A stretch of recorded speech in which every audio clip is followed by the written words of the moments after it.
Hello everyone, this is Priyanka and welcome back to my YouTube channel study with Aura में आपका बहुत बहुत बहुत स्वागत है। आज जो चैप्टर करने वाले हैं वो क्लास 11th के गृह विज्ञान सब्जेक्ट का चैप्टर स्वयं को समझना। हमने इसके नोट्स कर लिए थे, इस चैप्टर को अच्छे से समझ लिया था। इस स्क्रीन पे जो ये नोट्स दिख रहे हैं आपको, ये जो फोटो दिख रही है आपको, इससे याद ही आ गया होगा आपको। ठीक है, अब हम बात करते हैं इसके क्वेश्चन आंसर की, इस चैप्टर के। ठीक है, तो बिना किसी देरी के स्टार्ट करते हैं। नोटबुक और पेन साथ में लेके बैठो, नोट करना चाहो तो नोट कर लो। ठीक है, साथ के साथ नोट करते जाओ। तो पहला क्वेश्चन है, स्वयं से तात्पर्य क्या है? स्वयं का अर्थ होता है उन सभी विचार, धारणा, भावना और अनुभवों के योग से है जो एक व्यक्ति अपने अस्तित्व और पहचान के बारे में रखता है। ठीक है, यहीं पे मैं बात करूं दूसरे क्वेश्चन की, तो स्व अवधारणा क्या है? स्व अवधारणा वो होती है कि व्यक्ति को अपने गुणों, क्षमता, विशेषताओं के बारे में जो विचार, धारणाएं होती है, उसे स्व अवधारणा कहते हैं। ठीक है, नेक्स्ट क्वेश्चन, एरिक्सन के अनुसार किशोर अवस्था का मुख्य मनोसामाजिक संकट क्या है? संकट क्या है इसका? पहचान बनाम भूमि का भ्रम। ठीक है, मतलब कंफ्यूजन है इस चीज को लेकर, पहचान को लेकर। ठीक है, अब आ जाओ, लेवल अप करते हैं 2 से 3 अंक वाले क्वेश्चन पे। व्यक्तिगत स्वयं और सामाजिक स्वयं में अंतर मतलब क्या है? व्यक्तिगत स्वयं में और सामाजिक स्वयं में क्या अंतर है? तो व्यक्तिगत में आ जाता है, इसमें व्यक्ति अपने निजी गुण, कौशल, विश्वास और शारीरिक विशेषताएं आती है, जैसे बुद्धिमान होना, ईमानदार होना। ठीक है, सामाजिक की बात की जाए यहाँ पे, तो सामाजिक में इसमें आ जाएगा कि इसके संबंध होते हैं, व्यक्ति के संबंध, भूमिकाएं और समाज में उसका स्थान शामिल होता है, जैसे कि पुत्र, छात्र, मित्र होना। ठीक है, नेक्स्ट क्वेश्चन, किशोर अवस्था में काल्पनिक दर्शक का की अवधारणा को समझाइए। किशोर अवस्था में किशोरों को अक्सर यह महसूस होता है कि आस-पास के सभी लोग जो है उन्हें लगातार उन्हीं को देख रहे हैं। ठीक है, उनके रूप, रंग, व्यवहार को मूल्यांकन कर रहे हैं। ठीक है, जज कर रहे हैं उन्हें। एंड इससे मतलब इसे काल्पनिक दर्शक कहते हैं। ठीक है, कल्पना हो रही है भाई। ठीक है, लेवल अप करो, 4 से 5 अंक वाले क्वेश्चन पे आते हैं। चलो, पहचान निर्माण को प्रभावित करने वाले मुख्य कारक। ठीक है, पहचान निर्माण को प्रभावित करने वाले कौन कौन से मुख्य कारक है? पहला है जैविक कारण। किशोर अवस्था में होने वाले तीव्र शारीरिक और लैंगिक परिवर्तन जो है स्वयं छवि को प्रभावित करते हैं। ठीक है, दूसरा परिवार एवं पोषण, पालन पोषण, माता पिता का व्यवहार, पारिवारिक माहौल बच्चे के आत्मविश्वास और हीन भावना पैदा करती है। ठीक है, माता पिता के व्यवहार से भी बच्चे पर प्रभाव पड़ता है। ठीक है, समकक्ष समूह मतलब दोस्तों की स्वीकृति या उनका प्रभाव किशोर अवस्था में पहचान बनाने में बड़ी भूमिका निभाती है। ठीक है, यहीं पे आ जाओ, संस्कृति व समाज, सामाजिक मूल्य, परंपराएं और मीडिया की भूमिका तय करती है कि समाज व्यक्ति से किस तरह के व्यवहार की अपेक्षा करता है। ठीक है, तो ये 4 पॉइंट है। चार क्या चीज है? पहचान निर्माण को प्रभावित करने वाले मुख्य कारक। ठीक है, नेक्स्ट क्वेश्चन, किशोर में सकारात्मक आत्मसम्मान विकसित करने के उपाय कौन कौन से हो बताओ। पहला, अपनी शक्ति और कमजोरी का सही और यथार्थवादी आंकलन करना। आपकी कमजोरी क्या है, आपकी ताकत क्या है, सही से अच्छे से उसे जानना, पहचानना। ठीक है, दूसरा, अपनी तुलना लगातार दूसरों से करने के बजाय स्वयं में सुधार पर ध्यान देना। ठीक है, स्वयं में सुधार करना। ठीक है, तीसरा, छोटे और प्राप्त करने योग्य लक्ष्य निर्धारित करना। ठीक है, छोटे छोटे लक्ष्य निर्धारित, गोल्स बनाओ कि सुबह मैं जल्दी उठूंगा, वो तो ये एक छोटा लक्ष्य हो गया। या फिर मैं पानी, अपने हेल्थ का ध्यान रखूंगा, पानी ज्यादा पीऊंगा, या जो भी आप छोटे छोटे लक्ष्य बनाओ। ठीक है, लास्ट मतलब फोर्थ पॉइंट, असफलताओं को सीखने का अवसर मानना। पहले तो कोशिश करो कि असफल हो ना तुम। ठीक है, सफलता प्राप्त करो। अगर गलती से असफल हो जाते हो, फेल हो जाते हो, तो इसका मतलब ये नहीं कि आप हार के बैठ जाओ, अब डिप्रेशन में जा रहे हो, सैड सॉन्ग सुन रहे हो, रो रहे हो, कोने में जाके बैठ गए। भाई नहीं, ऐसा नहीं करना है। इससे सीखना है कि हम पे अभी क्या चीज रह गई है, हमें क्या इम्प्रूव करना है। ठीक है, तो सकारात्मक सोचेज रखना है। ठीक है, नेक्स्ट क्वेश्चन है, एरिक एरिक्सन के मनोसामाजिक विकास सिद्धांत के आधार पर किशोर अवस्था में पहचान निर्माण और भूमिका भ्रम की व्याख्या करो। इसमें क्या हो जाएगा? मनोवैज्ञानिक एरिक्सन के अनुसार मानव जीवन 8 विभिन्न मनोसामाजिक चरणों से होकर गुजरता है। ठीक है, किशोर अवस्था में व्यक्ति पहचान बनाम भूमिका भ्रम के चरण में होता है। ठीक है, यहीं पे अगर मैं बात करूं पहचान का निर्माण, इस अवस्था में किशोर खुद से ये सवाल करता है कि मैं कौन हूँ, मेरे जीवन में क्या लक्ष्य है, समाज में मेरी क्या भूमिका है। ऐसे क्वेश्चन होते हैं उसके। ठीक है, जब किशोर अपनी रुचि और क्षमता, मूल्य को समझकर अपने भविष्य मतलब करियर, नैतिकता, जीवन शैली की स्पष्ट निर्णय लेते हैं, तो उनकी एक सुदृढ़ और स्पष्ट पहचान विकसित होती है। ठीक है, दूसरा, भ्रमिक भ्रम क्या है? हमें क्या पूछा था, इन्होंने क्या पूछा था कि इसमें आप बताओ कि मनोविकास सिद्धांत के आधार पर किशोर अवस्था में पहचान निर्माण और भूमिका भ्रम, पहचान निर्माण तो हमने पढ़ लिया, भूमिका भ्रम देख लेते हैं। यदि किशोर अपनी रुचियों को समझ नहीं पाता या उन माता पिता पर समाज द्वारा ऐसे फैसले जो होते हैं, डिसीजन जो होते हैं, जो थोपे जाते हैं और जो उनकी क्षमता से मेल नहीं खाते, तो वह स्वयं संशय में पड़ जाते हैं। ठीक है, वह ये तय नहीं कर पाते कि समाज उनकी उनसे क्या अपेक्षा रखता है। ठीक है, इसी स्थिति में भूमिका भ्रम कहते हैं, जिसे आत्मविश्वास में कमी और भटकाव आता है। ठीक है, नेक्स्ट क्वेश्चन, किशोरावस्था की दो प्रमुख मानसिक विशेषताओं और काल्पनिक दर्शक और व्यक्तिगत आख्यान का उदाहरण हेतु विस्तार करो।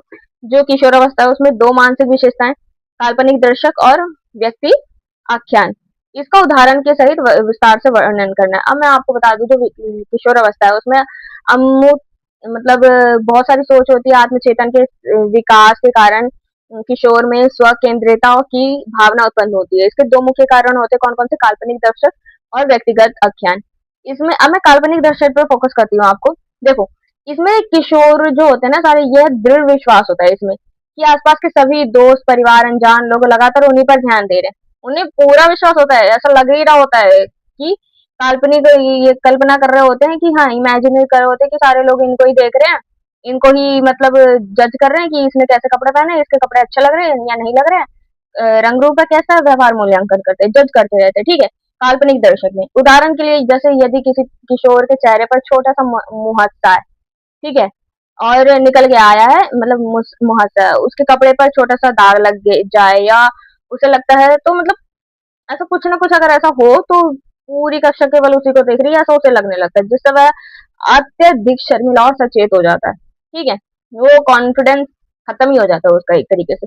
व्यक्ति आख्यान की बात करूं तो इसमें किशोर यह मानने लगता है कि उनका जीवन, अनुभव, भावनाएं बिल्कुल अनोखी है और दुनिया में कोई भी व्यक्ति उनकी तकलीफ या स्थिति को नहीं समझ सकता। ठीक है, उदाहरण के तौर पे किसी परीक्षा में असफल होने पर, दिल या टूटने पर किशोर का यह सोचना कि मेरी किस्मत ही खराब है, मेरे साथ जो हो रहा है उसे कोई समझ नहीं सकता, इस भावना के कारण कई बार किशोर जोखिम भरे काम, यानी तेज गाड़ी चलाना भी, ठीक है, ये भी करते हैं, क्योंकि उन्हें लगता है कि उन्हें कुछ नहीं हो सकता। ठीक है, तो ये बहुत गलत है, मैं मजाक नहीं उड़ा रही हूँ, सच में हर किसी के साथ ऐसा कुछ ना कुछ सिचुएशन होता है जिसमें में अपने आप को संभालना होता है। ठीक है, एक परेशानी से निकलोगे तो दूसरी परेशानी आपके पास दरवाजा खटखटाने रहती ही है, तो अपने आप को संभालना है, अपने आप को पावरफुल करना है। ठीक है, नेक्स्ट क्वेश्चन, स्व अवधारणा और आत्मसम्मान, जो सेल्फ कॉन्सेप्ट और सेल्फ एस्टीम क्या है, इसमें क्या अंतर है, वो बताना है। एक किशोर में सकारात्मक आत्मसम्मान विकसित करने के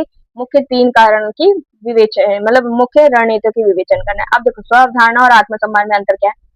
स्व अवधारणा जो है, अवधारणा में क्या है कि व्यक्ति का अपने बारे में ज्ञान और विचार, जैसे मैं क्या हूँ, ठीक है। बट आत्मसम्मान में क्या हो जाता है, व्यक्ति द्वारा खुद का किया गया मूल्यांकन, जैसे मैं खुद को कितना मूल्यवान मानता हूँ। ठीक है, अवधारणा में क्या आ जाता है, यह विवरणात्मक होती है, ठीक है, और आत्मसम्मान ये मूल्यांकनात्मक होती है। ठीक है, मूल्यांकन कर रहे होते हैं।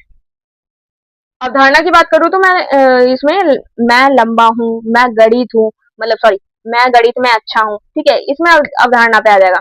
और आत्मसम्मान में मुझे अपनी गणित की क्षमता पर गर्व है।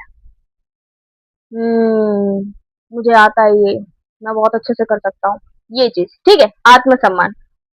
अब आ जाओ इसमें, दूसरा क्वेश्चन ये था, देखो पहला हमने कर लिया है इसका। ठीक है, अब किशोर में सकारात्मक आत्मसम्मान विकसित करने की मुख्य रणनीति बता, तो अब हम इसे करेंगे।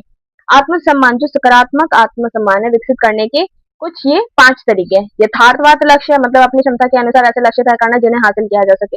दूसरा, सकारात्मक सोच या आत्म स्वीकृति, अपनी कमजोरियों को स्वीकार करना और केवल कमियों पर ध्यान नहीं देना, उसके बजाय अपनी ताकतों का भी सम्मान करना है। ठीक है, तीसरा, तुलना से बचना, अपनी तुलना दूसरों से करने की बजाय खुद की पिछली प्रगति जो से है उससे तुलना करें। ठीक है, सहयोगात्मक वातावरण, ऐसे दोस्त या परिवार के साथ समय बिताना जो आपका मनोबल बढ़ाए और रचनात्मक आलोचना करे। ठीक है, समस्या समाधान कौशल, मतलब चुनौती से भागने की बजाय उनका सामना करके समाधान निकालना, जैसे आत्मविश्वास बढ़ाता है। ठीक है, जिससे आत्मविश्वास बढ़ता है, कॉन्फिडेंस बढ़ता है। ठीक है, नेक्स्ट क्वेश्चन, जेम्स मार्शिया के अनुसार पहचान की विभिन्न स्थितियां का वर्णन करो। जो मनोविज्ञान है, मनोवैज्ञानिक जो है ना जेम्स मार्शिया ने एक एरिक्सन के सिद्धांत का विस्तार करते हुए पहचान निर्माण की प्रक्रिया को दो मुख्य आधार पर विभाजित किया। एक तो अन्वेषण और प्रतिबद्धता। इसके आधार पर चार स्थितियां बनती है। अब क्या क्या स्थितियां बनती है? पहचान उपलब्धियां। इसमें किशोर विभिन्न विकल्पों की गहराई से तलाश करता है, ठीक है, और उसके बाद अपने जीवन के लक्ष्य, करियर, मूल्य के प्रति पूर्ण प्रतिबद्धता जताता है, ठीक है। यह उससे परिपक्व स्थिति कहती, मतलब यह सबसे परिपक्व स्थिति होती है, ठीक है। पूर्व निर्धारित, मतलब इसमें किशोर बिना स्वयं किसी विकल्प की तलाश के अपने माता पिता या समाज द्वारा दिए गए या किए गए लक्ष्य और मूल्य को चुपचाप स्वीकार करता है, जैसे बिना सोचे समझे परिवार व्यवसाय चुन लेना, ठीक है। अगला, पहचान सतगन सघन। अब क्या है ये, इसमें क्या होता है कि इसमें किशोर विभिन्न विकल्पों की तलाश और प्रयोग प्रयोग तो कर रहा होता है, ठीक है, लेकिन उसने अभी तक कोई अंतिम निर्णय या प्रतिबद्धता नहीं बनाई, ठीक है। चीजें समझ आई, तलाश कर रहा है, प्रयोग कर रहा है, बट अभी इसने कोई अंतिम निर्णय नहीं लिया, ठीक है। कि पहचान विसरण, इसमें क्या होता है कि किशोर जो है ना तो विकल्प की तलाश कर रहा है, ना ही जीवन में कोई लक्ष्य है, स्पष्ट लक्ष्य है, प्रतिबंध नहीं है, ठीक है, प्रतिबद्धता रखता है। यह स्थिति दिशाहीन को दर्शाता है। कोई लक्ष्य नहीं है, कोई गोल नहीं है, क्या करेगा आगे कुछ पता नहीं है, ठीक है। अब आ जाओ नेक्स्ट क्वेश्चन पे। पहचान निर्माण में समकक्ष समूह और संस्कृति व मीडिया की भूमिका आलोचना, मतलब भूमिका का आलोचनात्मक परीक्षण कीजिए। क्वेश्चन समझो। जो पहचान निर्माण में समकक्ष समूह जो है, पीर ग्रुप और संस्कृति व मीडिया की भूमिका का आलोचनात्मक परीक्षण कीजिए।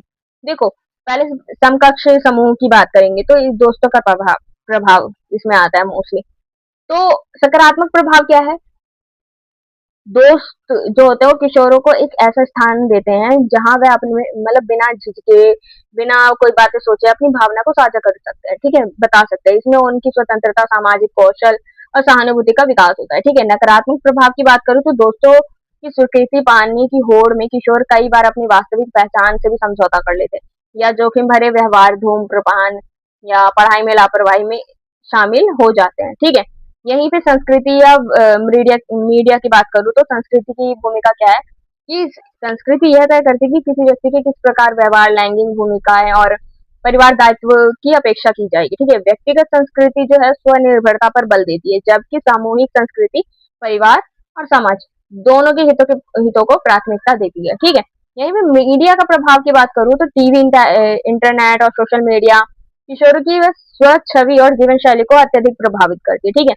मीडिया में देखने वाली चीजें या अवास्तविक सुंदरता या जीवन शैली कई बार किशोरों को हीन भावना या आत्मसंदेह उत्पन्न कर देती है, ठीक है। इसी क्वेश्चन के साथ ये चैप्टर भी यहीं पे समाप्त होता है, ठीक है। मिलते हैं नेक्स्ट वीडियो में, ठीक है, नए चैप्टर के साथ। तब तक के लिए be happy, stay safe, stay healthy बच्चों। बाय।